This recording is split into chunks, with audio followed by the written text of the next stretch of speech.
l'espoir. Pour moi, j'avais encore les jouissances pures, dans ce bonheur humain que l'on dédaigne tant. Il est encore pour nous d'innocentes parures, des plaisirs sans remords, et pour plus d'un instant. J'ai pour mon avenir plus d'un espoir qui brille. Il en est un surtout qui réjouit mon cœur. C'est l'amour d'une épouse, et ce que la famille peut offrir ici-bas de joie et de bonheur. Ah, qu'il est doux d'avoir un foyer domestique, où l'on s'assied en paix avec ceux qu'on chérit. Ah, qu'il est doux le soir, dans une salle antique, d'avoir sur ses genoux un enfant blond qui rit. De poser doucement les deux mains sur sa tête, et puis de l'endormir par de vieilles chansons. Et qu'importe au dehors, au grand de la tempête, qu'importe la rigueur des nuits et des saisons. Au foyer devant nous se déroule la flamme. C'est en vain que du vent gémit la triste voix.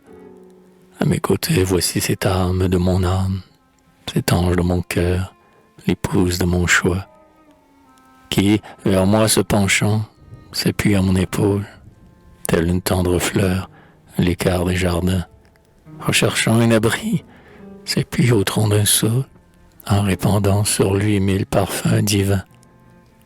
Ô fleur de mon amour, couronne de ma vie, de combien de parfums elle vient m'embaumer. Aux habitants du ciel, comment porter envie? N'ai-je pas sur la terre un ange pour m'aimer? N'ai-je pas une voix qui se mêle à mes plaintes, à mes soupirs d'amour, à mes élans joyeux?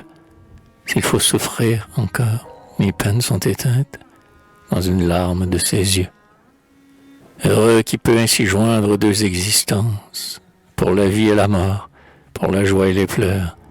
Son bonheur est doublé comme ses espérances. Il a partagé ses douleurs. Se peut-il que jamais si grand bonheur m'advienne? Cette sœur que j'attends la trouverai-je un jour?